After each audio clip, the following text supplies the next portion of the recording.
Welcome to Shifa diaries. இது நம்ம area. மாணவ கண்மணிகளே, இப்பகுதியில் நாம் ஒவ்வொரு பாடத்தினுடைய ஃபார்முலாவை எப்படி ஷார்ட்கட்டில் மைண்டில் ஞாபகம் வச்சுக்கலாம் அப்படிங்கிறத நம்ம பார்க்க போகிறோம். அந்த வகையில் இன்னைக்கு நம்ம பாடம் 7 அளவியலில் இருக்கக்கூடிய ஃபார்முலாஸை எப்படி நம்ம ஷார்ட்கட்டாக வச்சுக்கணும் அப்படிங்கிறத பார்க்கலாம். இந்த ஃபார்முலாவோட ஷார்ட்கட் வீடியோவை ஒரு டைம் பார்த்தா புரியல அப்படின்னா ஒரு டைமுக்கு இன்னொரு முறை பாருங்க. ரொம்ப எளிமையாக இருக்கும். ஸோ மனதிலையும் நல்லா பதிஞ்சுக்கும். எக்ஸாம் எழுதும்போது அதற்கான ஃபார்முலா ஏதாவது ஒரு கொஷின் கேட்டிருந்தாங்கன்னா அதற்கான ஃபார்முலா உங்களுக்கு உடனே தோன்றும் மனசில். ஸோ அதை வச்சு நீங்கள் ஃபார்முலா எழுதிட்டீங்கன்னா மோரோவர் உங்களுக்கு அதுலேயே ஒரு மார்க் கிடைச்சிரும்.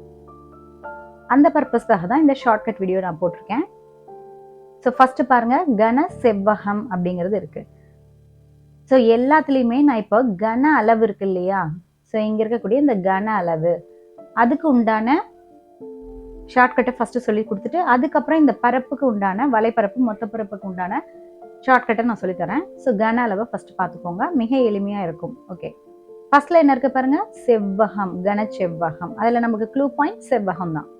ஓகே, ஏன்னா இப்போ பாருங்க நான் செவ்வகம் அப்படின்னு எழுதுறேன். சே இவ் வ க எம்.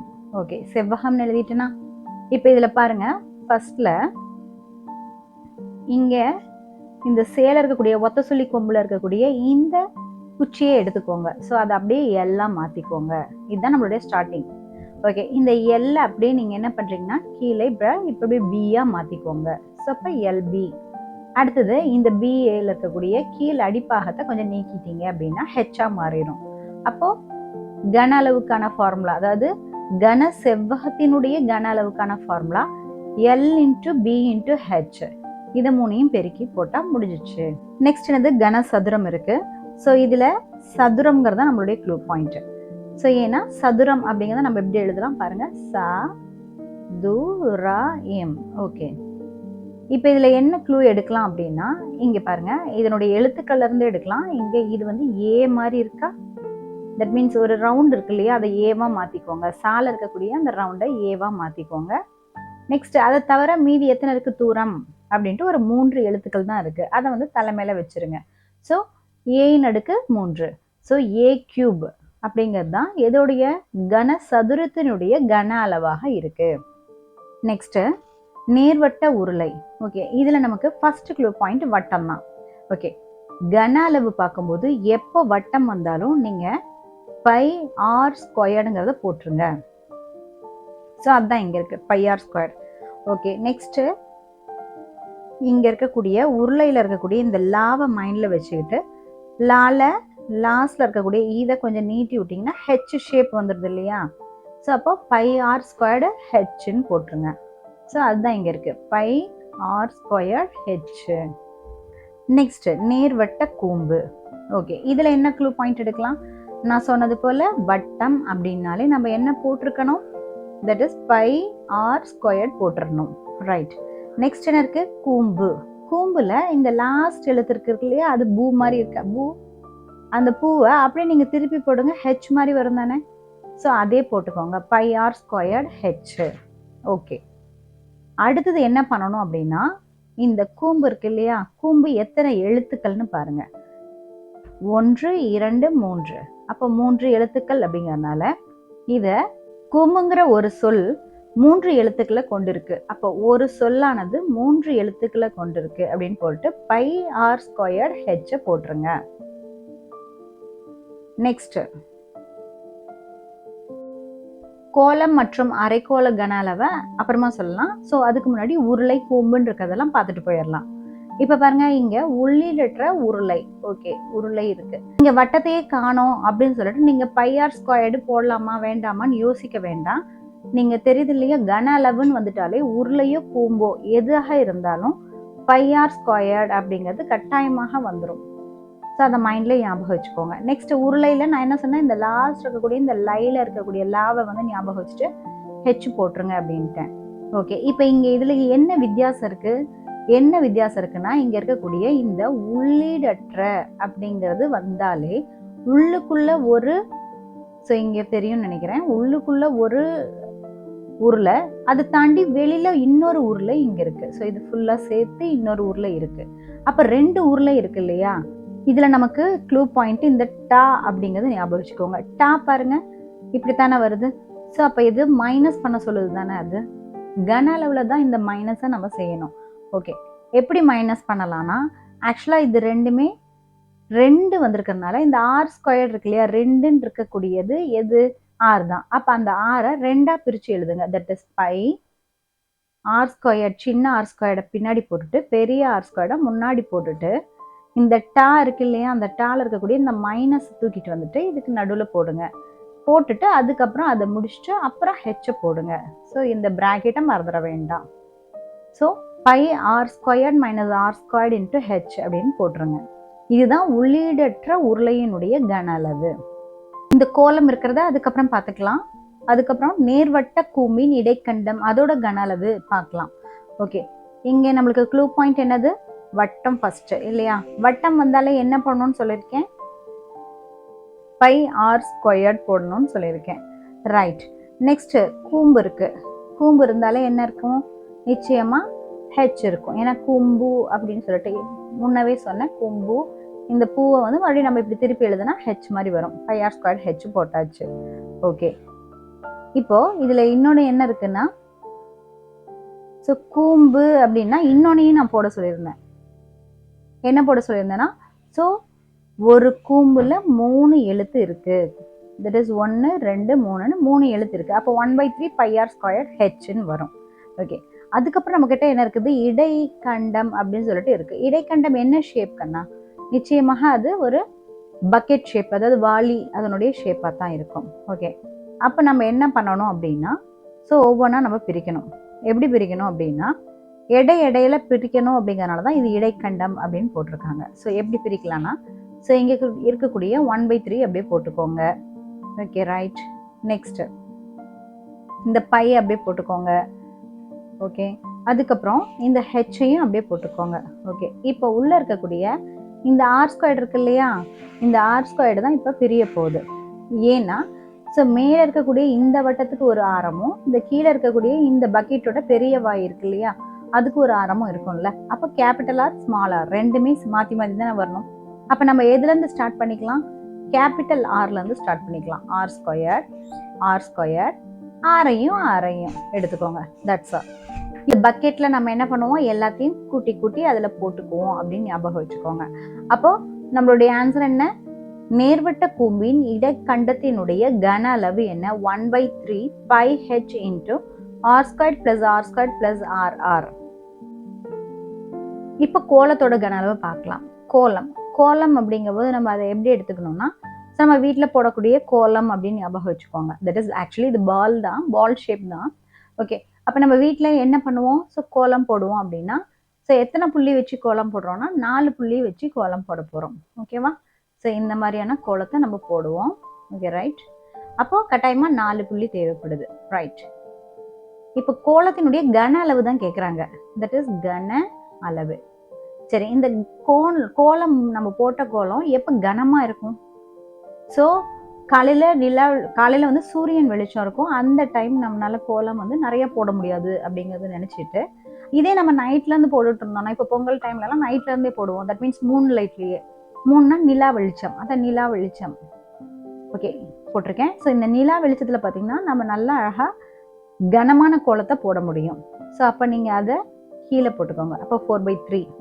ஸோ இங்கே இருக்கக்கூடிய மிச்சபடி இந்த கோலத்தில் பார்த்தீங்கன்னா அதில் உருளையில் சொன்ன மாதிரி பை ஆர் ஸ்கொயர்டு போடக்கூடாது. பை ஆர் ஸ்கொயர்டுக்கு பதிலாக பை ஆர் கியூப். ஏன்னா நம்ம 3 வெளிச்சத்தில் தான் போட போகிறோம். அப்போ 3 இங்கே இருக்கணும். அவ்வளோதான். அப்போ நம்மளுடைய ஆன்சர் கோலத்தினுடைய கன அளவு 4/3 பை ஆர் கியூப். இப்போ அடுத்த கேள்வி என்ன கேட்டிருக்காங்க? அரைக்கோளத்தினுடைய கன அளவு. ஓகே, அரைக்கோளம் அப்படிங்கும்போது தெரியுது. ஸோ ஒரு முழு கோலத்துக்கு நான் 4 புள்ளி வைக்கிறேன். ஸோ 1 2 3 4 புள்ளி வைக்கிறேன். இப்போ அரைக்கோளத்துக்கு எனக்கு அவ்வளோ தேவையில்லை. ஜஸ்ட் 2 புள்ளி வச்சா போதும். ஏன்னா அதில் பாதி தானே. அப்போ வச்சு நான் அதை வந்து இந்த மாதிரி கோலமாக போடுறேன். அப்போ என்ன வரும்? 2 3 வெளிச்சத்தில் போட போகிறேன். Pi r cube. ஓகேவா? பையிலேருந்து நான் கோலப்பொடி எடுத்து போட போகிறேன். அதனால் பை ஆர் கியூப்னு இருக்குதுன்னு வச்சுக்கோங்க. அடுத்து கோலத்திலேயே இங்கே என்ன இருக்குது? உள்ளீடற்ற கோலம், அதனுடைய கன அளவு எப்படி பார்ப்போம்? ஆக்சுவலாக கோலத்தோட கன அளவு என்ன சொன்னேன் நான்? ஸோ 4 புள்ளி வச்சுக்கோங்க. 4 புள்ளி வச்சு கோலத்தை நம்ம போடுறது கன அளவாக இருந்தால், கனமாக இருக்கணும்னா 3 லைட்டில் போடணும், அதான் நிலா வெளிச்சத்தில். அப்போ 4/3 பை ஆர் கியூப்னு சொன்னேன். ஓகே, இப்போ இங்கே உள்ளீடற்ற இந்த டா தான் நமக்கு ஒரு க்ளூ கொடுக்குறது. என்ன தருது? தட் இஸ் 2 ஆராக இருக்கணும், அதை கழிக்கணும், அவ்வளோதானே. இதைத்தான் நம்ம முன்னாடி இருந்து உருளைக்கும் பண்ணியிருப்போம். ஸோ அதனால் இங்கே பார்த்தீங்கன்னா இதை எடுத்துட்டு ஆர் கியூப் அப்படிங்கிற இடத்துல, ஸோ நான் இந்த இடத்துல இப்படி ஒரு ப்ராக்கெட் ஓப்பன் பண்ணிட்டு, so capital R cube minus small r cube, அவ்வளோதான். ஸோ 6√3 6√3, அதாவது 3 3 அப்படின்னு சொல்லிட்டு 2 டைம் போட்டுக்கோங்க, அவ்வளோதான். ஸோ இதுதான் நம்மளுடைய கன அளவு. தட் இஸ் உள்ளீடற்ற கோலத்தினுடைய கன அளவுக்கான formula 4/3 pi r cube minus r cube கன அலகுகள் அப்படின்னு போட்டுருங்க. நெக்ஸ்ட் என்ன பாருங்க? உள்ளீடற்ற அரைக்கோளம். அரைக்கோளம்னா என்ன பண்ணணும்? இதுலயே பாதி தானே. அப்போ 2/3 pi r cube minus r cube, அவ்வளவே தான் கன அலகுகள்னு முடிச்சிருங்க. That's all. அப்போ எல்லாத்தினுடைய கன அளவும் உங்களுக்கு ஓரளவுக்கு தெரியும்னு நினைக்கிறேன். ஸோ நீங்கள் எடுத்துக்கிற அந்த வடிவத்தை பொறுத்து, அதாவது அந்த உருவம் எப்படி இருக்குன்னு பார்த்துட்டு, ஸோ கன செவ்வகமாக இருந்தால் செவ்வகத்தை க்ளூ பாயிண்ட்டாக எடுத்து இந்த மாதிரி முடிச்சிருங்க. சதுரமாக இருந்தால் சதுரத்திலேயே ஒரு க்ளூ பாயிண்ட் இருக்குது, அதை முடிச்சிருங்க. நெக்ஸ்ட்டு நேர்வட்ட உருளை அப்படின்னா இதில் வட்டம் இருக்கிறதுனால பைஆர் ஸ்கொயர். அடுத்தது லையில் இருக்கக்கூடிய அந்த லாஸ்ட் லாவை எடுத்து ஹெச் மாதிரி மாற்றிடுங்க. நேர்வட்ட கூம்பை பொறுத்த வரைக்கும், ஸோ கூம்புங்கிற ஒரு சொல்லானது 3 எழுத்துக்களை கொண்டு இருக்குன்னு 1/3 அப்படின்னு போட்டுட்டு பைஆர் ஸ்கொயர்ட் ஹெச். இதில் பைஆர் ஸ்கொயர்டுன்னு வர்றது எல்லாமே இந்த உருளைக்கும் கூம்புக்கு மட்டும்தான். கோலம்னு ஸ்டார்ட் பண்ணிட்டீங்கன்னா அங்கே பைஆர் கியூப் தான் போட்டிருக்கணும். எக்காந்து கொண்டு பைஆர் ஸ்கொயர்டுன்னு போட மாட்டோம், அது ஞாபகம் வச்சுக்கோங்க. நெக்ஸ்ட் அடுத்து அரைக்கோளம். கோலம் என்ன பண்ணோம்? 4/3 பைஆர் கியூபு. அதே அரைக்கோளத்துக்கு எப்படி எடுத்தோம்? 2/3 பைஆர் கியூப். உள்ளீடற்ற உருளைக்கு எப்படி எடுத்தோம்? Pi into r square minus r square into h. ஏன்னா அந்த டா ஞாபகம் வச்சுக்கோங்க, அப்போ கழிக்கணும். நெக்ஸ்ட் உள்ளீடற்ற கோலம், அதுக்கு 4/3 pi r cube minus r cube. Okay, next உள்ளீடற்ற அரைக்கோளம் 2/3 pi into r cube minus r cube. அடுத்தது நேர்வட்ட கூம்பின் இடைக்கண்டம் 1/3 pi h into r square plus r squared plus rr.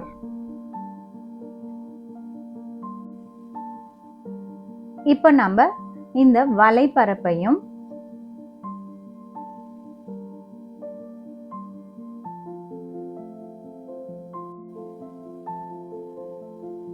இப்போ இந்த திண்மத்தில் இருக்கக்கூடிய வலைப்பரப்பு அல்லது பக்கப்பரப்பு, ஓகேவா, அல்லது மொத்த புறப்பரப்பு, இதைத்தான் நம்ம பார்க்க போறோம். ஓகே, வலை அப்படின்னா வளைஞ்சிருக்கக்கூடிய பக்கம், அது பக்கமாக தானே இருக்கும், அதனால வலைப்பரப்பும் பக்கப்பரப்பும் ஒன்று தான். மொத்த புறப்பரப்பு அப்படிங்கும்போது வலைப்பரப்பும் இல்லாமல் மேலையும் கீழையும் சேர்த்து மொத்தமாக இருக்கக்கூடிய புறப்பரப்பு அப்படின்னு சொல்கிறாங்க. ஓகே, இப்போ இந்த படத்தில் பார்த்தா அவங்களுக்கு தெரியும். இங்கே பாருங்க, ஸோ இங்கே வந்து இந்த பக்கத்துக்கு 1ன்னு பேர் வச்சுக்கிறேன்னு வச்சுக்கோங்க. ஸோ இங்கே போடுறேன் பாருங்க, இது 1, இது 2வது பக்கம். ஸோ இதுக்கு பேக் சைடு, 1க்கு பேக் சைடு பாருங்க 3 இருக்கும். அடுத்தது இந்த 2க்கு ஆப்போசிட்ல இங்கே 4 இருக்கும். ஓகேவா, இதுதான் வலைப்பரப்பு. ஸோ 1 2 3 4ங்கிறது வளைந்த பரப்பு அல்லது பக்கமாக இருக்கு. பக்கம்னா சைடில் இருக்கக்கூடிய பரப்பு. ஓகே, இதே வந்து மொத்த புறப்பரப்பு அப்படின்னா, ஸோ மேலே இருக்கு பார்த்தீங்களா, இது 5வது பக்கம், இந்த கீழே இருக்கக்கூடிய இந்த இது வந்து 6வது பக்கம். ஸோ மொத்தமாக 6 பக்கம் இருக்கு இல்லையா, அதுதான் பார்த்தீங்கன்னா மொத்த புறப்பரப்பு அப்படிங்கிறாங்க. ஸோ நம்ம வலைப்பரப்பையும் இந்த மொத்த புறப்பரப்பையும் இப்போ பார்க்கலாம். ஸோ இங்கே கன செவ்வகத்துக்கு வலைப்பரப்பு என்ன அப்படின்னு பார்க்குறாங்க.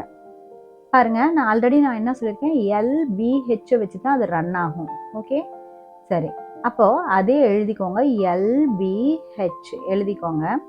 ஓகே, பட் இதில் என்ன பண்ணுறீங்க அப்படின்னா எல்லையும் பியையும் கூட்டிக்கோங்க, அதுக்கப்புறம் ஹெச்சால் பெருக்கிக்கோங்க. Okay, right. அடுத்தது இங்கே இவ்வு வ அப்படின்ட்டு இந்த வா 2 டைம் வந்திருக்கறனால வலைப்பரப்பு அப்படின்னு வரும்போது 2 போட்டுக்கோங்க. இவ்வு வாங்கிறது 2 வா அப்படிங்கிறத கன்சிடர் பண்ணி வலைப்பரப்பில் 2 போட்டுக்கோங்க. ஓகே, இதே மொத்த புறப்பரப்பு அப்படிங்கும்போது இதே தான், அப்படியே எழுதுங்க. பாருங்க, இந்த 2 அப்படி எழுதிக்கோங்க. நெக்ஸ்ட்டு இங்கே இருக்கு இல்லையா, LBH தான் நான் சொன்னேன்ல, ஸோ இது எல்பிஹெச். ஓகே, இப்போ இதை டபுளாக எடுத்துக்கோங்க. ஃபஸ்ட்டு எல்பி, அடுத்தது பிஹெச், அடுத்தது ஹெச்எல். அவ்வளவே தான். இதுக்கு வெளியில் இந்த மாதிரி ப்ராக்கெட் போட்டுட்டு நடுவில் எல்லாத்தையும் கூட்டிக்கோங்க. That's all. ஸோ இதுதான் அதனுடைய மொத்த புறப்பரப்பு. ஓகே, கனசதுரத்தினுடைய வலைப்பரப்பு மொத்த புறப்பரப்பு பார்ப்போம். கனசதுரம், நான் சதுரம்னாலே இந்த இடத்துல ஏ சால இருக்கக்கூடிய இந்த கீழே இருக்கக்கூடிய பகுதியை ஏவா மாற்றிக்கோங்கன்னு சொல்லி கொடுத்தேன். ஓகேவா? சரி, இப்போ அதே போல தான். இப்போ வலைப்பரப்புன்னா இந்த சைடு தானே. ஸோ 4 முகம் இருக்கு. அதனால 4 இங்கே வந்து துரம் அப்படிங்கிறது 3 எழுத்துக்கள் இருக்கிறதுனால போட்டோம். ஓகே தானே? பட் இங்கே என்னன்னா வலைப்பரப்பு மொத்த புறப்பரப்பு, பரப்புன்னு வரும்போது எக்காந்து கொண்டு ஏனுடைய தலைமையில 3 வரக்கூடாது, 2 தான் வரணும். ஓகேவா? ஏன்னா இங்க 4 முகம், 4 முகம் இருக்காங்க. இங்க வந்து 6 முகம், அதாவது 6 முகங்கள் இருக்கு. ஸோ அப்போ இது 4a², இது 6a² அப்படின்னு ஞாபகம் வச்சுக்கோங்க. ஓகே, நெக்ஸ்ட் நேர்வட்ட உருளை. ஓகே, நான் சொன்னேன் வட்டம் அப்படின்னு வந்தாலே πr² அப்படின்னு ஞாபகம் வச்சுக்கோங்கன்னு சொன்னேன். ஓகே, அதனுடைய கன அளவுக்கு தான் தலைமையில கனத்தை வைக்கணும். பட் பரப்புன்னு வரும்போது அந்த 2 அப்படியே எடுத்துட்டு கீழே கொண்டு வந்து முன்னாடி கொண்டாந்து போட்டுக்கோங்க. அப்ப 2πr. அடுத்து உருளையில இருக்கக்கூடிய ஹெச் அப்படியே போட்டுக்கோங்க. அவ்வளவே தான். இது வந்து வலைப்பரப்பு. ஓகே, நெக்ஸ்ட் இப்போ மொத்த புறப்பரப்பு அப்படிங்கும்போது அதே தான். இதை ஃபுல்லா அப்படியே எழுதுங்க பார்க்கலாம். 2πrh. இந்த ஆரை மறுபடியும் இந்த பக்கம் எழுதிட்டு 2ஐயும் கூட்டிக்கோங்க. கூட்டுறதுனால இதை பிராக்கெட் போட்டுக்கோங்க. That's all. அப்போ நமக்கு என்ன கிடைக்குது? 2πr into h plus r. அதுதான் நம்மளுடைய ஃபார்முலா. ஓகே, இதுக்கு எல்லாமே நீங்கள் சதுர அலகுகள்னு மட்டும் யூனிட்ஸ், அதாவது அலகுகள் என்ன அப்படின்னு பார்த்தீங்கன்னா சதுர அலகுகள். பட் கன அளவுக்கு வந்து கன அலகுகள் அப்படிங்கிறத போட மறந்துடாதீங்க. அடுத்தது பாருங்க, நேர்வட்ட கூம்பு. ஓகே, நேர்வட்ட கூம்பு பொறுத்த வரைக்கும் நான் என்ன சொல்லியிருந்தேன்? தட் இஸ் πr² போடணும். அதாவது வட்டம்னாலே πr² போடணும்னு சொல்லியிருந்தோம். ஓகே, இதனுடைய பரப்பு அப்படிங்கிற வரும்போது மட்டும் இந்த 2 எடுத்துட்டு 1 அப்படிங்கிறத ஞாபகம் வச்சுக்கோங்க. 1 நீங்க அப்படியே எல்லாம் மாத்திக்கோங்க. அப்போ ஆன்சர் என்ன வருது? πrl. ஸோ அதுதான் இங்க இருக்கு. That is πrl. ஓகே, இதுல பர்டிகுலரா இந்த 1 அப்படிங்கறத எல்லாம் மாத்திட்டோம் இல்லையா? அதுதான் என்னன்னா சாய் உயரம். தட் இஸ் இந்த உயரம். ஸோ இங்க இருந்து இந்த உயரம். ஓகே, இந்த உயரத்துக்கு என்ன ஃபார்முலா அப்படின்னு பார்த்தீங்கன்னா, இங்கே சாஞ்சு தானே இருக்கு. அப்போ இதை வந்து ரூட் அப்படின்னு சாஞ்சு போட்டுக்கோங்க. போட்டுட்டு என்ன போடணும்? r² + h². ஸோ இங்கே என்ன இருக்கு? மீதி r இருக்கா? அதனுடைய ஸ்கொயர். So r². அடுத்தது என்னது? இந்த எல்லையே ஹெச்ஆ மாற்றி h². அப்போ r² + h²ங்கிறது போட்டுருங்க. இதுதான் வந்து ரூட்டுக்குள்ளே இருக்கணும். ஏன்னா சாஞ்சிருக்கு இல்லையா? அதனால சாஞ்ச மாதிரி ரூட் இருக்கு அப்படின்னு ஞாபகம் வச்சு. So l = r² + h². That is l = Sai உயரம் அப்படின்னு கொடுத்துட்டாங்க. ஓகே, நெக்ஸ்ட் இதனுடைய மொத்த புறப்பரப்பு இல்லையா? ஸோ அதுக்கு என்ன ஃபார்முலா? ஸோ மேலே பார்த்தோம் இல்லையா? அதே போல தான் என்ன போடணும்? அதே πrl போட்டுட்டு மறுபடியும் r போட்டுட்டு இதை கூட்டிட்டு இதை வந்து பிராக்கெட் எடுத்துக்கோங்க. That's all. πr × l + r. இது கோலத்திற்கான வலைப்பரப்பு. ஸோ என்ன பண்ணியிருக்கோம் நம்ம?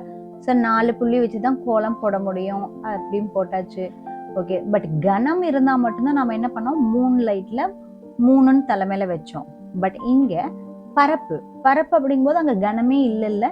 அப்போ என்ன பண்ணணும்? 4 புள்ளி வச்சுட்டு என்ன பண்றோம்? πr 3 லைட் போடாம 2 போட்டுக்கோங்க. அவ்வளவுதான், 2. அப்போ πr². இதுதான் வந்து அதனுடைய வலைப்பரப்பு. ஓகே, மொத்த புறப்பரப்புக்கும் அதே தான், 4πr² தான். ரொம்ப எளிமையான ஃபார்முலா. இது ரெண்டுமே ஒன்று தான்.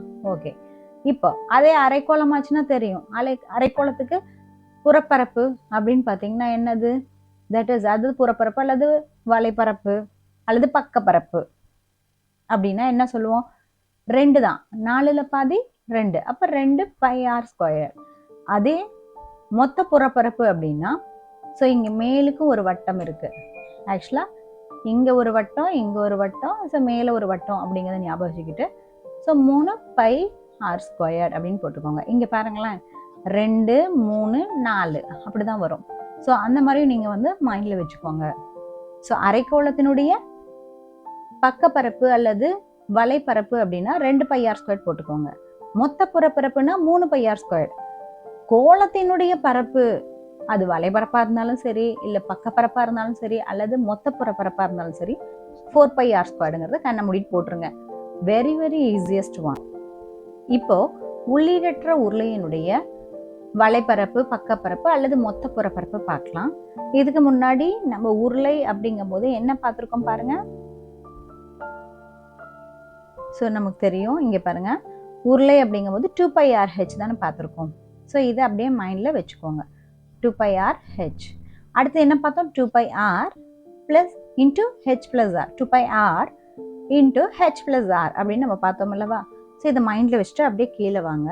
இங்கே 2 விதமான ஆரம் இருக்கு இல்லையா? கன அளவுக்கு கழிச்சு 10 போட்டோம். பட் இங்கே இது வலைப்பரப்பு அப்படிங்கிறதுனால ஸோ கூட்டிக்கணும். ஸோ எப்படி கூட்டுவோம் அப்படின்னா, ஸோ 2 π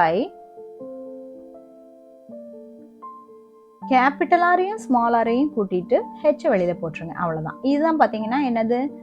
வலைப்பரப்பு அல்லது புறப்பரப்புக்கு. இதுவே மொத்த புறப்பரப்பு அப்படின்னா ஸோ ஆர் பிளஸ் ஆர் பண்ணது மட்டும் இல்லாம ஆர் கூட ஹெச்சையும் கூட்டணும். பட் நடுவுல இந்த ஆரை கழிச்சுக்கணும். அப்ப என்ன வருது? 2 π r plus r into r minus r plus h. அடுத்து உள்ளீடற்ற கோளம். ஓகே, உள்ளீடற்ற கோளத்தினுடைய வலைப்பரப்பு அல்லது புறப்பரப்புக்கு என்ன ஃபார்முலா, பக்கப்பரப்புக்கு என்ன ஃபார்முலானா, ஆக்சுவலாக கோளத்தில் எந்த பக்கமும் இருக்காது. ஏன்னா எல்லாமே வந்து ரவுண்ட் ஷேப்பில் இருக்கனால அதில் பக்கமே இருக்காது. ஓகே, நம்ம மேலே என்ன பார்த்தோம்? கோளத்தினுடைய பரப்புக்கு ஆக்சுவலாக 4 πr² தான் பார்த்தோம் இல்லையா? சரி, அதுவே இங்கே பார்த்தீங்கன்னா ஸோ இந்த பால் உள்ள ஒரு ரவுண்ட் இருக்கு, வெளியில ஒரு ரவுண்ட் இருக்கு. அதனால இதில் நம்ம கேபிட்டல் வெளியில இருக்கக்கூடிய ரவுண்டை நம்ம மெயினாக எடுத்துக்கலாம். அதுதான் வெளிப்புற வலைப்பரப்பு அப்படின்னு போட்டிருக்காங்க. அதுதானே டோட்டலாகவே இருக்க முடியும். இந்த வளைந்து இருக்கக்கூடிய பரப்பா நம்ம கண்ணுக்கு தெரியும். ஸோ அப்போ என்ன கிடைக்கும்? ஸோ 4 πr²ங்கிறதுக்கு பதிலாக இந்த ஆரை அப்படியே கேபிட்டல் ஆரா மாற்றிக்கோங்க. இதுதான் உள்ளீடற்ற கோளத்துக்கு. ஓகே, இதுவே இதனுடைய மொத்த புறப்பரப்பு அப்படிங்கும்போது என்ன போடணும்? அதே 4 πr² தான். பட் மறுபடியும் இன்னொரு r² ஆட் பண்ணிக்கோங்க. That's all. அடுத்தது பாருங்க, உள்ளீடற்ற அரைக்கோளம். அதனுடைய பக்கப்பரப்பு அல்லது வலைப்பரப்புக்கு என்ன போடணும்? ஸோ அதுக்கு முன்னாடி நம்ம அரைக்கோளத்துக்கு என்ன பார்த்துருக்கோம் பாருங்க. ஸோ 2 πr² தானே பார்த்துருக்கோம். இதுதானே பார்த்துருக்கோம், 2 πr². ஓகே, அதே போல தானே கீழேயும் வரணும். ஓகே பாருங்க, 2 πr² தான். பட் இங்க 2 விதமான ஆரம் இருக்கு. இந்த குட்டியா இருக்கக்கூடிய இதுக்கு ஒரு ஆரம், நெக்ஸ்ட் இந்த பெருசு இருக்கு இல்லையா, அங்க இருந்து சென்டர் பாயிண்ட்டுக்கு ஒரு ஆரம். ஸோ மொத்தமா 2 ஆரங்கள் இருக்கிறதுனால ஸோ இதை பெரிய ஆரமாகவும் இன்னொன்று சின்ன ஆரமாக போட்டு ஸோ இதை மாதிரி போட்டுக்கோங்க. பாருங்க, இந்த ஃபார்முலாவும் கிட்டத்தட்ட ஒரே மாதிரி. இங்கே 4ஆக இருக்கும், இங்கே வந்து 2ஆக இருக்கும். ஸோ அதை பார்த்துக்கோங்க. இந்த கிராஸில் கொஞ்சம் பார்த்துக்கோங்க. ஓகே, நெக்ஸ்ட்டு இதனுடைய மொத்த புறப்பரப்புக்கு என்ன ஃபார்முலா அப்படின்னா, ஸோ அப்படியே மேலே பாருங்க, அரைக்கோளத்தினுடைய மொத்த புறப்பரப்புக்கு என்ன பார்த்தோம்? 3 πr இருக்குது அப்படின்னு. 3 πr² தானே. அப்போ அதே இங்கே நம்ம போட்டுக்கலாம். பட் இது வரைக்கும் இந்த மாதிரி நான் 3 ஏதோ வந்து உள்ளே போயிருக்காது. பட் இதில் மட்டும்தான் என்ன ஆகுது அப்படின்னா 3 πr²ல 3 πr²ல இந்த 3 கொண்டு வந்து நம்ம உள்ளே விட போகிறோம். எப்படி பண்ண போகிறோம்னா, பையை வெளியில் வச்சுருங்க. அடுத்தது 3 capital r² plus small r². அவ்வளோதான். ஸோ இதுதான் நம்மளுடைய உள்ளீடற்ற அரைக்கோளத்துக்கு உண்டான ஃபார்முலா. நெக்ஸ்ட், நேர்வட்ட கூம்பின் இடைக்கண்டம்.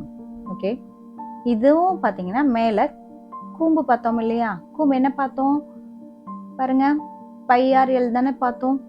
இந்த இடத்துல பார்த்துருக்கோம் பாருங்க, நேர்வட்ட கூம்புக்கு πrl தானே பார்த்தோம். ஸோ அப்போ அதே தான் கீழே வரணும். பாருங்க, πrl. பட் என்ன வித்தியாசம் இருக்குன்னா, ஸோ πrl ஸோ இது இடைக்கண்டம். ஸோ 2 விதமான ஆரம் இருக்கு. அதாவது பக்கெட்ல 2 கீழே இருக்கக்கூடிய வாப்பாடு, மேலே இருக்கக்கூடிய வாப்பாடு, 2க்குமே வெவ்வேறு ஆரம் இருக்கு இல்லையா? அதனால நம்ம என்ன பண்ணணும் அப்படின்னா, இந்த பை போட்டுட்டு இந்த ஆரை 2ஆ பிரிக்கிறோம். தட் இஸ் பெரிய ஆறு பிளஸ் சின்ன ஆரா பிரிச்சுட்டு அப்புறம் எல்ல போட்டுக்கிறோம். அதுதான் இங்க இருக்கு, 5r + r × l அப்படின்னு. நெக்ஸ்ட் அதுல எல் நம்ம என்ன சொல்லியிருக்கோம்? இந்த சாய் உயரம், இதுதான் எல். அது எப்படி கிடைக்கும்? அப்பவே பார்த்தோம் இல்லையா? என்ன பார்த்தோம்? h² + r² பார்த்தோம். இங்கே 2 விதமான r இருக்கிறதுனால அதை கழிக்கணும்னு சொல்கிறாங்க. ஸோ அதை மறந்துடாதீங்க. ஸோ ரெண்டையுமே கழிச்சு போடணும். So h² + r - r the whole square. So இதுதான் அதனுடைய ரூட்டுக்குள்ளே போட்ட சாயுயரத்தினுடைய ஃபார்முலா. ரைட். நெக்ஸ்ட்டு இதனுடைய புறப்பரப்பு, அதாவது மொத்த புறப்பரப்புக்கு என்ன ஃபார்முலா பார்த்தோம் பாருங்க. ஸோ πr × l + r அப்படின்னு சொல்லி பார்த்தோம் இல்லையா? அது அப்படியே கீழே வந்தீங்கன்னா என்ன பார்த்தோம்? πr × l + rன்னு பார்த்தோமா? ஓகே. இப்போ இதில் என்ன நடக்க போகுதுன்னா, ஜஸ்ட் இப்போ இங்கே πr² போட்டுக்கோங்க, πr² போட்டுக்கோங்க. ஸ்மால் சின்ன வட்டத்துக்கும் பெரிய வட்டத்துக்கும் அந்த பரப்பு அப்படியே போட்டுக்கோங்க. சரி, அதுக்கப்புறம் இங்கே πrl இருக்கு இல்லையா? அந்த πrl தான் என்ன பண்ணியிருக்காங்கன்னா π × r + r × l + πr² + πr² அப்படின்னு போட்டிருக்காங்க. ஸோ இந்த ஃபார்முலாவை கொஞ்சம் அப்படியே மைண்டில் வச்சுக்கோங்க. That's all.